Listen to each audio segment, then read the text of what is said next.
Good morning, Sadie. How are you? I'm pretty good. How are you? I'm pretty good. How was this last week? Pretty good. Yeah. Pretty good? Yep. You worked on goal stuff and Yes. eating went well. Yeah. Did that go well? Good. Good. Did you get to talk to your sister at all? Yeah, we talked a little bit. Yeah. Good. Good. Love to hear that. And then how was interacting with friends? How did that go? It went pretty well, actually. It did? Mm-hmm. Good. Well, I'd love to hear more about that later. Mm-hmm. But how do we feel about kind of getting started into what we're going to be doing the rest of the day in therapy and stuff? Does that sound good? Yeah. Okay.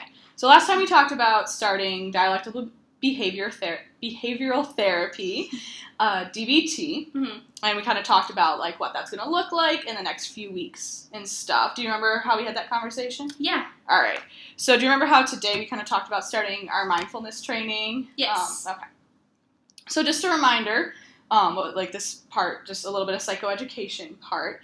DBT has like 4 main parts, and we're going to focus on the core mindfulness part today. Okay. Okay? So I have these nifty little worksheets here if you want to look them over with me. Yeah. This first one talks about what mindfulness is. It defines it as a state of non-judgment awareness of what's happening in the present moment, including one's awareness of one's own thoughts, feelings, and senses. That sound pretty good? Yeah. Awesome. So today we're just going to kind of go through like a few different techniques to practice mindfulness, as well as kind of see what is going to work best for you, and we're going to practice some of those today. Okay. So the first one I want to talk about today is kind of how we regulate our breathing, right? Because do you notice about like in times of intense emotions how that changes your breathing? Have you ever noticed that? Yeah, my breathing kind of gets like shallow, just like very like feel like I can't breathe, things like that. Yeah, absolutely. So today the first thing we're going to practice is what we call box breathing. Okay. And what that's going to look like is you're going to take 4 counts of breath in. So you're going to count 1, 2, or slower than that. 1, 2, 3, 4 as you breathe in. You're going to hold it for those 4 counts. So hold your breath for 4. 1, 2, 3, 4. Okay. You're going to breathe out on 4. So just exhale, 2, 3, 4. And then you're going to hold that exhaled state for another 4 seconds. And then start the cycle over. Does that make sense? Yeah. Do you want to practice it here today with me? Sure. Okay. So I can kind of do the counting for you, and we're just going to do it together. Okay. So, ready? Let's breathe in on 4. 1, 2, 3, 4. Hold. 2, 3, 4. Let out. 2, 3, 4. Hold. 2, 3, 4. Breathe in. 2, 3, 4. Hold it. 2, 3, 4. Breathe out. 2, 3, 4. Hold it. 2, 3, 4. Okay. How'd that feel? Good. I was laughing a little bit because I was just kind of like judging my breathing too much. It got kind of to be a lot, but how did that feel? Kind of just like I was worried that I wasn't doing it right, but I think so. I kind of like chuckled a little bit, like, "Am I doing this right?" Sure. But now, I don't know. I think like your counting was helpful, and I think that the more I practice, hopefully, I'll get better at it. Right. And, sometimes people think, oh, it's breathing. I do that all the time. Yeah. But, this kind of calming, controlled breathing is a skill that is really hard to learn sometimes. Right. Especially in moments where we're all worked up. Yes. So do you think maybe that might be a good skill to take away from today? Yeah. Yeah? Okay. And again, this isn't something that you really need to be, like, perfectly aware of and do it perfect the first time. It's just that sense of, can I control my breath and calm my heart? Yes. Right? Because a huge benefit of mindfulness is reducing those symptoms of distress and anxiety. Right. It calms our body down. Ready to move on to the next kind of tool set we have? So another component of mindfulness, another way that you can make your senses present in the moment that could be helpful in moments of anger, anxiety, distress, can be used in a lot of different settings, is kind of understanding all of the things our senses are taking in through like a 5 senses technique. So that would look like finding 5 things you can see, finding 4 things you can feel, touch, noticing 3 different things you can hear, 1 thing that you can taste, and 1 thing that you can smell. Okay. Would you want to try that now with me here so we can work through that together? Yeah. All right. So, Sadie, right now, what are 5 things that you can see? A marker. A marker. My shoes. Your shoes, they're very pink. Yes, they are.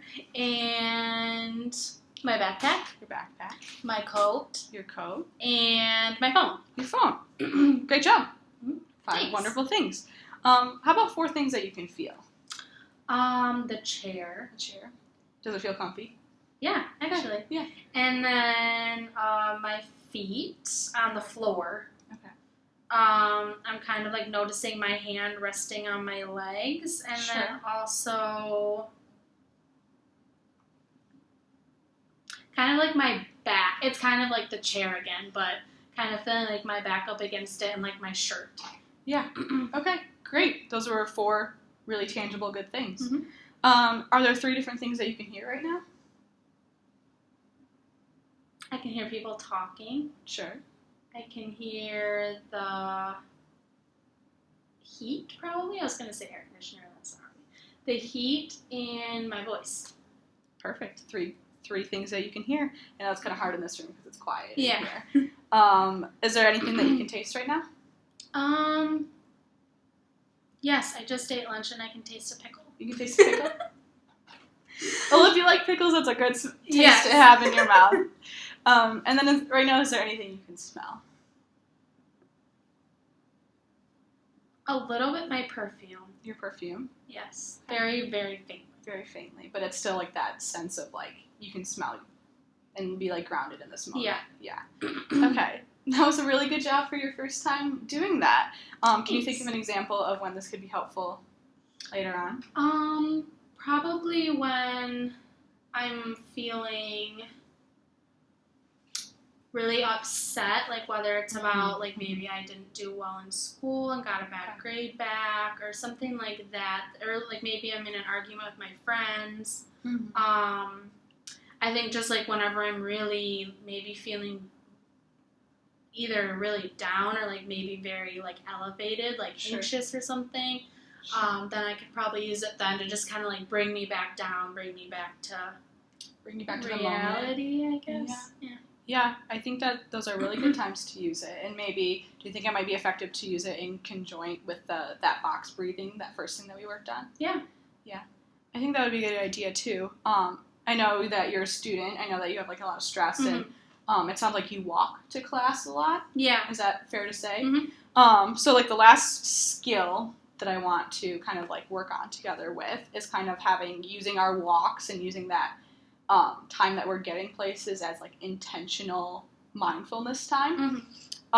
So if you want to look at this sheet with me, they describe a mindfulness walk as making a point to practice mindfulness when you're walking by noticing how your body moves and feels with each step, then expanding your awareness to the surroundings. So kind of working on being aware of like what we notice with our senses, like we did in that second activity.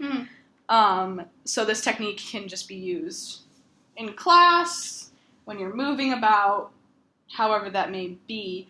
But how do you think that this might work for you if you're walking to like a stressful class or something like that? I think it would probably work kind of like doing like the senses, so like just paying attention to what I hear and smell and feel. It's kind of similar, but whenever you're walking, there's probably a lot more to see and pay attention to, and it also probably like kind of get me out of my head, like so that I can stop thinking, such anxious thoughts. Yeah. So it'd probably help me focus on something else rather than just being nervous or stressed or anxious. Right. So it sounds like you might utilize these 3 things during that time that you're walking to kind of recenter and rebalance yourself. Yeah. I think that's a wonderful place for us to start and to start stabilizing in our DBT journey that we're taking together. Yeah. But I think those 3 are a lot. So how do we feel about if we just start there and kind of see how those 3 go next week? Yeah, I think that's really good. I think that's a good idea too. Do you have any questions for me before we move on? No, I don't think so. Okay, awesome. All right, Sadie, thank you so much. Thank you.